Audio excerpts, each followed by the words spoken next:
Hi నమస్తే welcome to Myra media. నేను మీ కేవీఆర్. ఆంధ్రప్రదేశ్ రాజకీయాల్లో అనూహ్య పరిణామాలు చోటు చేసుకుంటున్నాయి. కుటుంబాల మధ్య చీలికతో చంద్రబాబు రాజకీయం చేయడం గత 3 దశాబ్దాల నుంచి ఆంధ్రప్రదేశ్ ప్రజలు చూస్తూనే ఉన్నారు. తాజాగా వైఎస్ కుటుంబంలో ఎదుగూరి సంధింటి కుటుంబంలో కూడా చీలిక తెచ్చేలాగా చంద్రబాబు నాయుడు పావులు కదుపుతున్న తీరు ఇప్పుడు ఆసక్తికరంగా మారింది. నిన్నటికి నిన్న వైరల్గా మారిన ఒక ఫోటో ఒకసారి మీరు చూస్తే బీటెక్ రవితో బ్రదర్ అనిల్ కుమార్ భేటీ అవ్వడం ఆంధ్రప్రదేశ్ రాజకీయాల్లో చర్చనీయాంశంగా మారింది. ఈ నేపథ్యంలో చంద్రబాబు చీల్చిన కుటుంబాలకు సంబంధించి హాట్ టాపిక్గా మారింది. ఒకసారి మీకు ఆ లిస్టు చదివే ప్రయత్నం చేస్తా. చంద్రబాబు రాజకీయ ఎత్తుగడల్లో భాగంగా కుటుంబాలు నలిగిపోయిన పరిస్థితుల్లో ఎంతమంది రాజకీయంగా తీవ్రమైన ఒడిదుడుకులు ఎదుర్కొన్నారో చూసే ప్రయత్నం చేద్దాం. ముఖ్యంగా అంటే చంద్రబాబు రాజకీయ ఎత్తుగడల్లో భాగంగా తీవ్రంగా నలిగిపోయిన మొట్టమొదటి కుటుంబం నందమూరి ఫ్యామిలీ. ఈరోజు చీలికలు పేలికలై దిక్కు దివానం లేకుండా ఎవరి దారి వాళ్ళు చూసుకునే పరిస్థితి ఎదురైంది.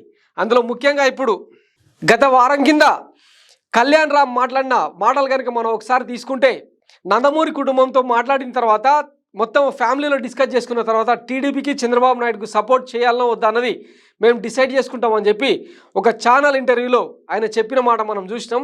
1995లో ఎన్టీఆర్కు వెన్నుపోటు పొడిచిన తర్వాత మొత్తం నందమూరి ఫ్యామిలీలోనే చీలిక వచ్చింది. హరికృష్ణ ఒకవైపు, బాలకృష్ణ, దగ్గుబాటి పురేంద్రేశ్వరి ఇట్లా మిగతా కుటుంబం అంతా ఒకవైపు మొగ్గిన పరిస్థితి మనం చూసినాం. ఆ తర్వాత దగ్గుబాటి ఫ్యామిలీలో కూడా చంద్రబాబు చీలిక తీసుకొచ్చారు. 2004లో దగ్గుబాటి కుటుంబం కాంగ్రెస్ వైపు మళ్ళీ చంద్రబాబుకు గండి కొట్టింది. ఆ తర్వాత దగ్గుబాటి పురేంద్రేశ్వరి బీజేపీ వైపు మళ్ళితే దగ్గుబాటి వెంకటేశ్వరరావు మాత్రం వైసీపీకి ప్రోగా పనిచేశారు. ఇట్లా 2 కుటుంబాలు అంటే తనకు రాజకీయంగా అండదండలను ఇచ్చిన 2 కుటుంబాలను నిట్ట నిలువున చీల్చారు చంద్రబాబు నాయుడు. ఆ తర్వాత చూసుకుంటే భూమా నాగిరెడ్డి ఫ్యామిలీ ఎట్లా చీలికలు పేలికలైందో చూసినాం. భూమా అఖిలప్రియకు యాంటీగా తన సొంత సోదరినే ఇప్పుడు రాజకీయంగా వాడుకుంటున్న పరిస్థితి చూస్తున్నాం. నిన్నటికి నిన్న చూసుకుంటే విజయవాడ తిరువూరులో జరిగిన గొడవ ఒకసారి మనం మననం చేసుకుంటే, విజయవాడ ఎంపీ కేశినేని నాని వర్సెస్ కేశినేని చిన్ని మధ్య జరిగిన రాద్ధాంతం అంతా ఇంత కాదు. ఏకంగా పోలీసులే ఆ 2 వర్గాల మధ్య గొడవలో గాయాల పాలవడం తీవ్రంగా కలిసివేసింది. ఇట్లా ఒకరిద్దరు కాదు, బైరెడ్డి కుటుంబం కూడా ఒకవైపు సిద్ధార్థ రెడ్డి, మరోవైపు బైరెడ్డి రాజశేఖర రెడ్డి కుటుంబాలు కూడా ఎట్లా నిట్టనీళ్ళలో చీలినాయో చూసినాం. వీటంతటికీ కారణం చంద్రబాబు నాయుడు వేసే పాచికలు. పై స్థాయిలో అంటే ఇలా కొన్ని కుటుంబాలు మాత్రమే, కానీ జిల్లాల వారీగా, నియోజకవర్గాల వారీగా తీసుకుంటే ఒక కుటుంబంలో ఒక వ్యక్తి రాజకీయంగా ఎదుగుతున్నాడు అంటే దానికి ఆల్టర్నేట్గా అదే కుటుంబం నుంచి భార్యనో భర్తనో చీల్చిన ఉదంతాలు ఎన్నో. ఇట్లా చెప్పుకుంటూ పోతే చంద్రబాబు నీచ రాజకీయాలకు పరాకష్టగా మారిన ఉదంతాలు చాలానే ఉన్నాయి. అవన్నీ మరో ఎపిసోడ్లో చెప్పుకుందాం.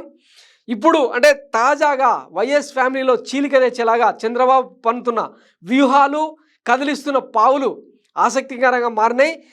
ఫైనల్గా ఈ రాజకీయ చదరంగం ఎటువైపు దారితీస్తుంది అన్నది 2024 ఎన్నికల్లో తేలనుంది. ఒకవేళ చంద్రబాబు కూటమి కనుక ఈ ఎన్నికల్లో ఓడిపోతే కనుక ఆంధ్రప్రదేశ్కు పట్టిన దరిద్రం వదులుతుంది, కుటుంబాలు కూడా హ్యాపీగా ఉండొచ్చన్న కోణంలో కొంతమంది అంటే ఎవరైతే చంద్రబాబు పాచికల్లో పావులుగా మారారో వాళ్ళందరూ మాట్లాడుకుంటున్నారు, శాపనార్థాలు పెడుతున్నారు. సో వచ్చే ఎన్నికల్లో ఎట్లాంటి ఫలితాలు వస్తాయో, ఎన్ని కుటుంబాలు చంద్రబాబుకు పాడగడతాయో చూద్దాం. భగవద్గీతలో ఒక గొప్ప సూత్రం ఉంటుంది. శ్రీకృష్ణుడు చేసిన గీతోపదేశం ఏంటంటే, నువ్వు ఏదైతే ఎదుటి వాళ్ళకి ఇస్తావో అదే నీకు తిరిగి వస్తుంది అని. ఆల్రెడీ చంద్రబాబు నాయుడుకి ఇప్పటికే చాలా విషయాలు తిరిగి వచ్చినాయి. ఇక 2024 ఎన్నికలు ఆయనకు లాస్ట్ డెస్టినేషన్ అనమాట. ఆ ఎన్నికల్లో ఆంధ్రప్రదేశ్ ప్రజలు ఇచ్చే తీర్పు ఎట్లా ఉంటుందో చూద్దాం. దాని తర్వాత మళ్ళీ మాట్లాడుకుందాం. Thanks for watching Myra media.